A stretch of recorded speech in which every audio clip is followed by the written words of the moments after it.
আমি অন্তর্বর্তীকালীন সরকারকে বলবো, আপনারা জানেন জীবন দিয়ে, রক্ত দিয়ে এবং জীবনের মায়া ত্যাগ করে হাজার মানুষ 5ই আগস্টে যুদ্ধে অংশগ্রহণ করেছে। সেখানে মিথ্যা মামলার জন্য নয়, চাঁদাবাজি করার জন্য নয়, দখলদারি করার জন্য নয়, এই মানুষকে মুক্তি দেওয়ার জন্য, মানুষকে আজাদ করার জন্য। যদি আবারও মিথ্যা মামলা হয়, আমি প্রত্যেকটা থানা ঘেরাও করব। ইসলামী ছাত্র আন্দোলন বরিশাল মহানগর শাখা কর্তৃক আয়োজিত আজকে এই সম্মেলনের সম্মানিত সভাপতি, নেতৃবৃন্দ, সকল স্তরের ছাত্র ভাইয়ার, আমার আল্লাহ পাকের শুকর, যেই মাওলাই করিম আপনাকে আমাকে মহৎ এক উদ্দেশ্য সামনে নিয়ে এই মজলিসে উপস্থিত হওয়ার তৌফিক দান করেছেন, এর জন্য শুকরিয়া দান সবাই বলে আলহামদুলিল্লাহ। আমরা আল্লাহর কাছে দোয়া করি, যেই সমস্ত ভাইয়েরা বন্যার মধ্যে আছেন, দুঃখ দুর্দশার মধ্যে আছেন, ফেনী, নোয়াখালী, কুমিল্লা, লক্ষ্মীপুর সহ যেই সমস্ত এলাকায় পানি উঠে গেছে, পানির মধ্যে মানুষ আবদ্ধ অবস্থায় আছে, আমরা আল্লাহর কাছে দোয়া করি, আল্লাহ তুমি এই বিপদ থেকে আমাদের সবাইকে হেফাজত করো এবং জলদি জলদি গজব থেকে আমাদেরকে পরিত্রাণ দান করো।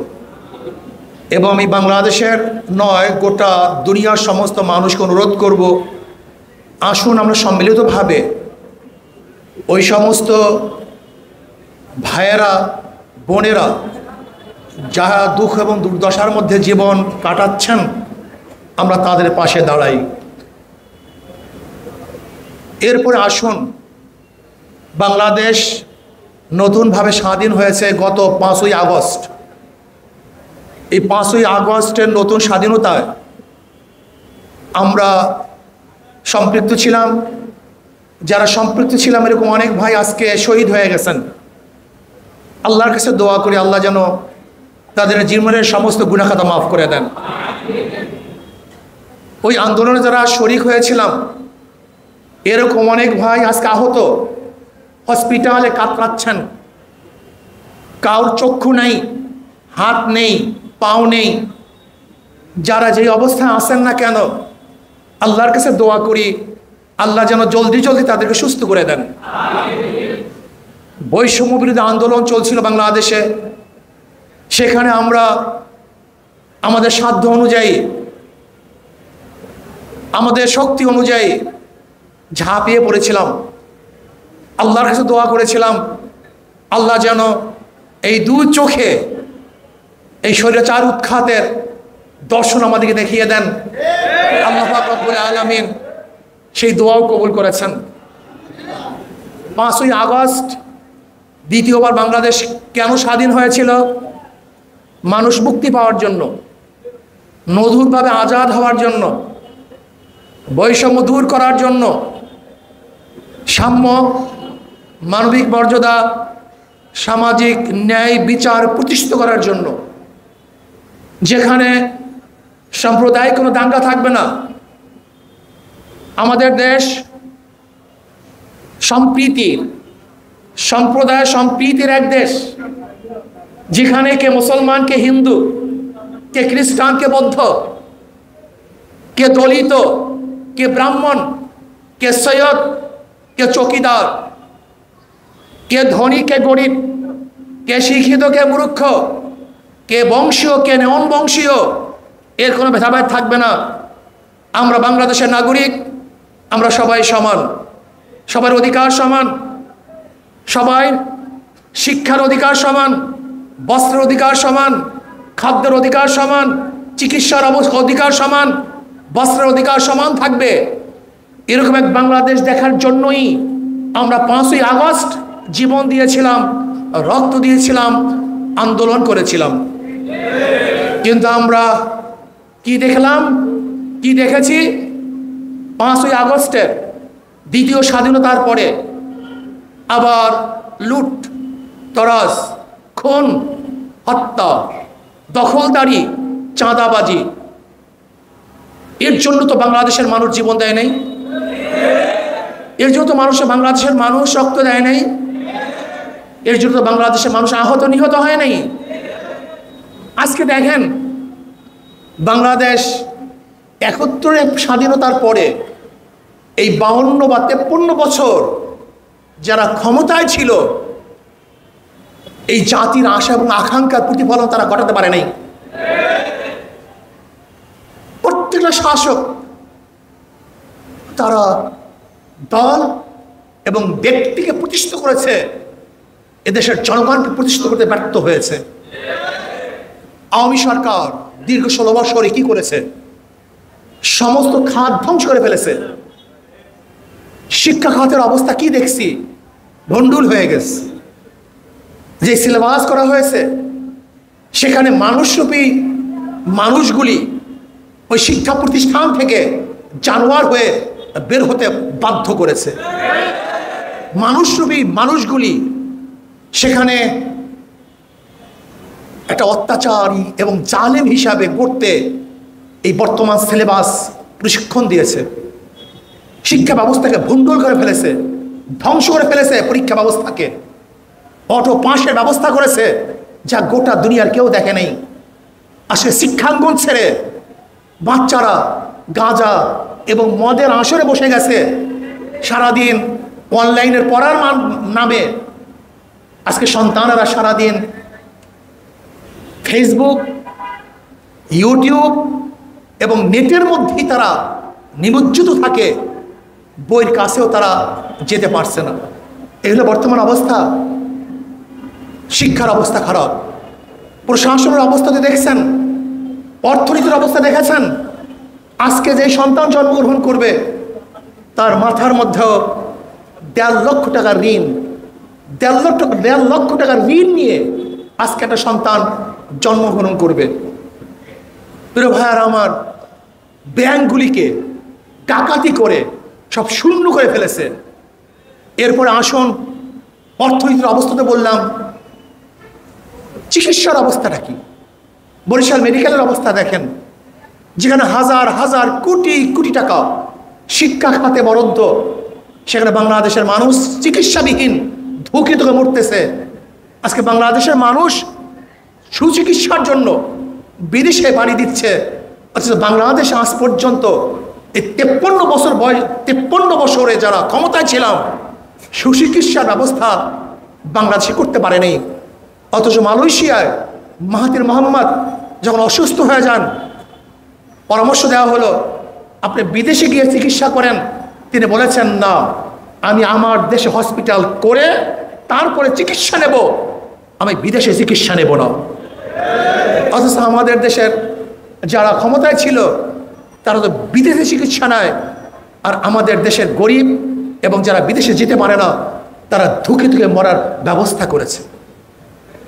এরপর আসুন বিচার বিভাগের অবস্থা কি দেখেছি। বিচার বিভাগ এক স্বাধীন বিভাগ ছিল, কিন্তু সেই বিচার বিভাগ স্বাধীনতা ছিল না, পরাধীন ছিল, সরকারের কাছে পরাধীন। সরকারি ইশারায় বিচারকরা কলম ঘুরাতো। এর নাম কি স্বাধীন বিচার ব্যবস্থা? যেখানে খুনিরা বুক ফুলিয়ে রাস্তায় হাঁটত, আর যারা নির্দোষ নিরপরাধ তারা ধুকে ধুকে জেলখানায় মরত এবং ফাঁসিতে ঝুলত। আমরা বিগত সরকারকে দেখেছি আয়না ঘর তৈরি করেছে, যেখানে সূর্যের আলো পুষত না, এমনকি পরিবার পরিজন জানতে পারত না আমার ভাই, আমার স্বামী, আমার সন্তান জীবিত না মৃত। এতটুকু খবর নেওয়ার সুযোগও ছিল না। এর চেয়ে বড় জালেম এবং জুলুম আর কিছুই হতে পারে না। এরপর আসুন আজকে আন্তর্জাতিক বিভাগের অবস্থাটা কি। সেখানে গোলামি আর গোলামি, নত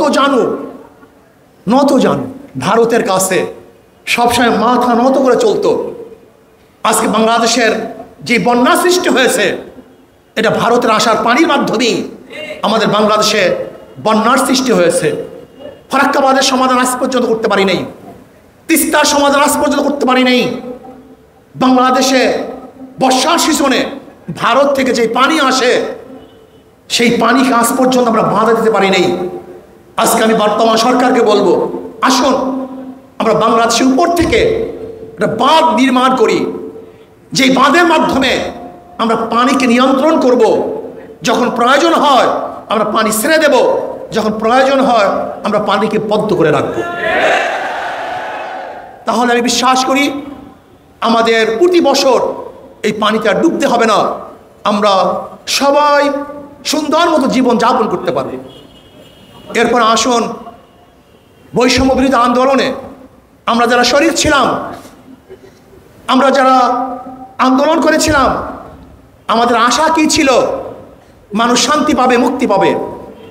কিন্তু 5 তারিখের পরে যারা লুট করেছে, দখলদারি করেছে, নির্যাতন করেছে, নিশ্চয়ই তারা এই সংগ্রামের কোনো শরিক ব্যক্তি হতে পারেন না, বরং তারা অবশ্যই আমাদের নীতি আদর্শের বিরোধী এক চক্র। এদেরকে চিহ্নিত করতে হবে, এদেরকে চিহ্নিত করতে হবে কারা প্রতিষ্ঠান দখল করতেছে। এই যে দেখেন সাগরদী মাদ্রাসা, জোরপূর্বক ভারপ্রাপ্ত প্রিন্সিপালকে কারা রিজাইন করতে বাধ্য করতেছে। বিভিন্ন প্রতিষ্ঠান থেকে জোরপূর্বক প্রিন্সিপাল বা শিক্ষকদেরকে কারা রিজন দিতে বাধ্য করেছে। কারণটা কি? কেন পদত্যাগ করতে হবে? বিচার আছে, যদি অন্যায় করে আমরা তার বিরুদ্ধে অভিযোগ দিতে পারি, অভিযোগ তদন্ত হবে, তদন্তের ভিত্তিতে তাকে সেখান থেকে বহিষ্কার করা হবে। কিন্তু এরকম সংস্কৃতি চালু হলো, ছাত্ররা গিয়ে জোরপূর্বক তাদেরকে পদত্যাগ করতে বাধ্য করবে। এর জন্য কিন্তু আমরা আন্দোলন করি নেই। আমি অন্তর্বর্তী সরকারকে বলবো যে শিক্ষা ডিপার্টমেন্টে আসেন, যেখানে যেখানে জোরপূর্বক ওস্তাদদেরকে, প্রিন্সিপালদেরকে পদত্যাগ করতে বাধ্য করেছে, আপনার তদন্তের ভিত্তিতে যদি তারা দোষী না হয় তাদেরকে দ্বিতীয়বার সেখানে কাজ করার সুযোগ করে দেন। এইটা আমরা চাই, আমরা বৈষম্য চাই না।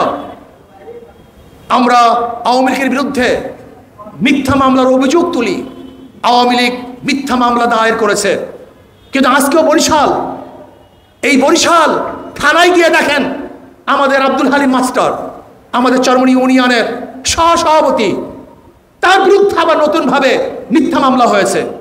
আমাদের আব্দুল রশিদ ভাই, আমাদের দায়িত্বশীল, তার বিরুদ্ধেও আবার মিথ্যা মামলা হয়েছে। আমি অন্তর্বর্তী সরকারকে বলবো, আপনারা জানেন জীবন দিয়ে, রক্ত দিয়ে এবং জীবনের মায়া ত্যাগ করে হাজার মানুষ 5ই আগস্টে যুদ্ধে অংশগ্রহণ করেছে। সেখানে মিথ্যা মামলার জন্য নয়, চাঁদাবাজি করার জন্য নয়, দখলদারি করার জন্য নয়, এই মানুষকে মুক্তি দেওয়ার জন্য, মানুষকে আজাদ করার জন্য। যদি আবারও মিথ্যা মামলা হয় আমি প্রত্যেকটা থানা ঘেরাও করব এবং মিথ্যা মামলা তুলে নিতে বাধ্য করবে ইনশাআল্লাহ। মেরে ভাইয়েরা আমার, আমাদের বর্তমান অন্তর্বর্তীকালীন সরকার তিনি বলেছেন যে আমি ছাত্র কর্তৃক নিয়োজিত। আমি তাকে বলবো, এখানে যদি একটু কথা বলতেন তাহলে বৈষম্য বিরোধী আন্দোলনের মূল লক্ষ্য এবং উদ্দেশ্য প্রতিফলিত হতো। সেটা হলো আন্দোলনকারী লোকেরা আমাকে বসিয়েছে, আন্দোলনকারী লোকেরা বসিয়েছে। মনে রাখতে হবে এই আন্দোলন 5ই আগস্টের আন্দোলন, বিপ্লব এবং সংগ্রাম এবং স্বাধীনতা কোন এক ব্যক্তির, কোন এক দলের এবং কোন এক গোষ্ঠীর নয়। মনে রাখতে হবে, এটা বাংলাদেশকে যারা মুক্ত করতে চায়, জাতিকে যারা স্বাধীনতা ঘোষণা করতে চায়, যারা মানুষের অধিকারকে ফিরিয়ে দিতে চায়, এই আন্দোলন সবার আন্দোলন, এই আন্দোলন সবার আন্দোলন। এর জন্য আমি বর্তমান অন্তর্বর্তীকালীন সরকারকে বলবো, সংস্কার করুন। যেখানে যেখানে সংস্কারের প্রয়োজন আপনি সুন্দর মতো সংস্কার করুন। রাতারাতি যারা ক্ষমতায় যেতে চান, আমিও তাদেরকে বলবো, আগে দখল মুক্ত করেন, দখলদারি করার অভ্যাস ত্যাগ করুন, তারপরে দ্বিতীয়বার ক্ষমতা যাওয়ার স্বপ্ন দেখুন। 16 বছর কোথায় ছিলেন? আজকেই টাউন হলের সমস্ত জায়গাগুলি ব্যানার দিয়ে আটকিয়ে ফেলেছেন, ব্যানার দিয়ে আটকিয়ে ফেলেছেন। এর কারণটা কোথায়? এই দখলদারি মুক্ত করার জন্য আন্দোলন করেছেন। একারা দখল করবেন না? 16 বছর কোথায় ছিলেন? কি করেছেন? কোথায় ছিল আপনাদের ফেস্টুনি? কোথায় ছিল আপনাদের ব্যানার? আপনাদের কি পাওয়ার আছে আমরা জানি, আপনাদের কি শক্তি আছে আমরা সবাই জানি। খবরদার, স্পষ্ট কথা বলতে চাই, স্বৈরাচারী শেখ হাসিনার বিরুদ্ধে আন্দোলন করেছি, সংগ্রাম করেছি, রাস্তায় নেমেছি, বুক পেতে দিয়েছি, মানুষ শহীদ হয়েছে, মানুষ বিকলাঙ্গ হয়েছে, মানুষ আহত হয়েছে, নিহত হয়েছে, কিন্তু পিছপা হয় নাই। আমরা যোদ্ধার জাতি, আমরা রক্ত দিতে জানি, আমরা শহীদ হতে জানি, আমরা বুক পেতে সামনে দাঁড়াতে জানি। আমরা আবু বকরের বংশধর, আমরা ওমরের বংশধর, আমরা ওসমানের বংশধর, আমরা আলী বংশধর, আমরা খালিদ বিন ওয়ালিদের বংশধর, আমরা শাহজালালের বংশধর, ইসহাকের বংশধর, ফজলুল বংশধর, রিসাউদ্দিনের বংশধর। যদি বাংলাদেশ ইসলামের খেলাফ কেউ কথা বলতে চায়, কেউ চক্ষু উন্মোচন করে ইসলামের বিরুদ্ধে, কেউ আঙ্গুল তুলে, ওই আঙ্গুল ভেঙে দেবে ইনশাআল্লাহ, ওই চক্ষু পেছাবে ইনশাআল্লাহ। কেউ ভাববেন না যে শেখ হাসিনা গেছে, বামপন্থী বিপ্লব হবে, এই সমস্ত স্বপ্ন দেখার কোনো সুযোগ নেই। এই স্বপ্ন দেখেন না। বাংলাদেশের মানুষ সচেতন, ইসলামী ছাত্র আন্দোলনে বিশ্বাস করে। নীতি ও আদর্শের বাহিরে 1000 বার যদি দল পরিবর্তন হয়, 1000 বার যদি নেতা পরিবর্তন হয়, না, এদের শান্তি হবে না, এদেশে মানুষ মুক্তি পাবে না। এর জন্য আমাদের শায়খ ওমর চন্দ্র বড়াল্লাহ মার্কাতে বলেছেন, শুধু নেতা নয়, নীতির পরিবর্তন চাই। রুহানিয়াত ও জিহাদের সমানত প্রয়াস, যেখানে আদর্শ থাকবে না, নীতি থাকবে না, এদের মাধ্যমে দেশ পরিবর্তন হতে পারে না। জামাতকে বলবো, আপনাদের জন্য চরম সুযোগ চলে আসছে, অত্যন্ত সুযোগ। হক্কানি ওলামায়ে কেরামের সাথে আপনাদের সাথে যে বিরূপ আছে, যে মতনৈক্য আছে, যেহেতু কালকে নির্বাচন নয়, নির্বাচন একটু সময় লাগবে, সংস্কার করার পরে নির্বাচন হবে। কাজে আমি জামাতকে বলবো, হক্কানি ওলামায়ে কেরামের সাথে আপনাদের যে মতনৈক্য আছে, জলদি জলদি সেই মতনৈক্যগুলি দূর করে ফেলেন, আপোসের মধ্যে এক হয়ে যাই। মাঝখানে মাদার গাছ লেগে, মাঝখানে মাদার গাছ রেখে যতই বুক মিলাবার চেষ্টা করি না কেন, বুক মিলবে না, বরং মিলাতে গেলে আমাদের উভয়ের কষ্ট হবে। কিন্তু জামাতের জন্য চরম সুযোগ। ওলামায়ে কেরামের সাথে, হক্কানি ওলামায়ে কেরামের সাথে যে মতানৈক্যগুলি আছে, আমরা বসে সমাধান করে ফেলি। যদি আমাদের উপরে কোনো মতানৈক্য থাকে, প্রশ্ন থাকে, আমাদেরকে বলুন, আমরা ইনশাআল্লাহ সেই মতানৈক্য দূর করে সবাই ঐক্যবদ্ধভাবে এই বাংলাদেশে ইসলাম হুকুমত কায়েম করি, মানুষের অধিকার ফিরিয়ে দিই। এই বাংলাদেশ সবাই বাংলাদেশ, এই বাংলাদেশ মুসলমান, হিন্দু, খ্রিস্টান, বৌদ্ধ, ইয়াহুদি, যারা এই বাংলাদেশের নাগরিক, তাদের জন্য সমান অধিকার বাস্তবায়ন করতে চাই। এখানে থাকবে মিডিয়া কর্মীদের সমান অধিকার, এখানে থাকবে রিক্সাওয়ালাদের সমান অধিকার, এখানে থাকবে জেলে তাঁতি, মজদুর, কুলি, ঋষি, কামার, যে যেখানে যেইভাবে জীবিকা নির্বাহ করে, তাদের সমান অধিকার আমরা বাস্তবায়ন করতে চাই। এর জন্য আসুন, বাংলাদেশকে বিনির্মাণ করার জন্য নীতির ও আদর্শের পরিবর্তন ব্যতীত কোনোদিন বাংলাদেশ বিনির্মিত হবে না, হতে পারে না। কাজে আমরা সম্মিলিতভাবে আদর্শ এবং নীতি চরিত্রকে পরিবর্তন করে বাংলাদেশকে গড়ার চেষ্টা করি, বাংলাদেশকে নির্মাণ করার চেষ্টা করি। সতর্ক থাকুন, সতর্ক থাকুন। প্রতি বিপ্লব ঘটাবার জন্য হাজারো চেষ্টা চলবে, চলতেছে, চলবে। সতর্ক থাকুন। যখনই আবার ডাক দেওয়া হবে, তখনই যা কিছু আছে তা নিয়ে আবারও ঝাঁপিয়ে পড়তে হবে। আর অন্তর্বর্তীকালীন সরকার যদি বৈষম্যতা করে, একতরফা কাজ করে, একদিকে ঝুঁকে যায়, অন্য কাউকে বিয়োগ করার মেজাজ বা মেধা তাদের মধ্যে প্রস্ফুটিত হয়, তাহলে কিন্তু এটা বাংলাদেশের জন্য অশনি সংকেত। এটা ভালো হবে না। আপনাকে মনে রাখতে হবে কারা এই আন্দোলন করেছে, কারা এই সংগ্রাম করেছে। সবাইকে নিয়ে কাজ করতে হবে, কোনো একদিকে ঝুঁকবেন না। যদি আপনি ঝুঁকেন, এটা আপনার সংস্কারের জন্য বাধা হবে, ঠিক হবে না, বাধা হবে।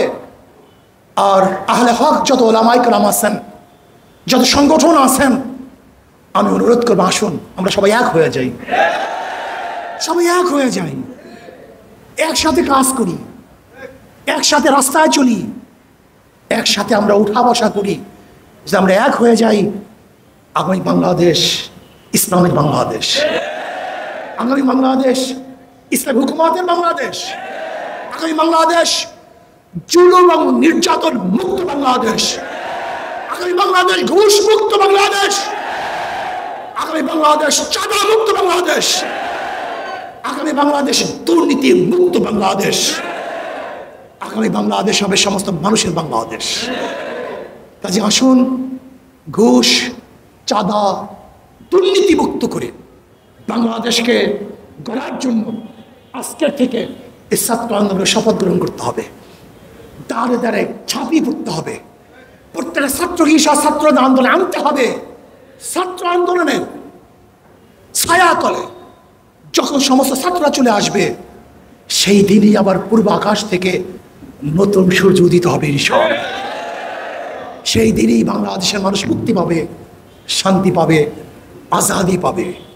আসুন আমরা বাংলাদেশে গড়ার জন্য, ইসলাম হুকুমত কায়েম করার জন্য, সমস্ত মানুষের অধিকারকে ফিরিয়ে দেওয়ার জন্য আবারও চেষ্টা করব, দাওয়াত দেব, সংগ্রাম করব।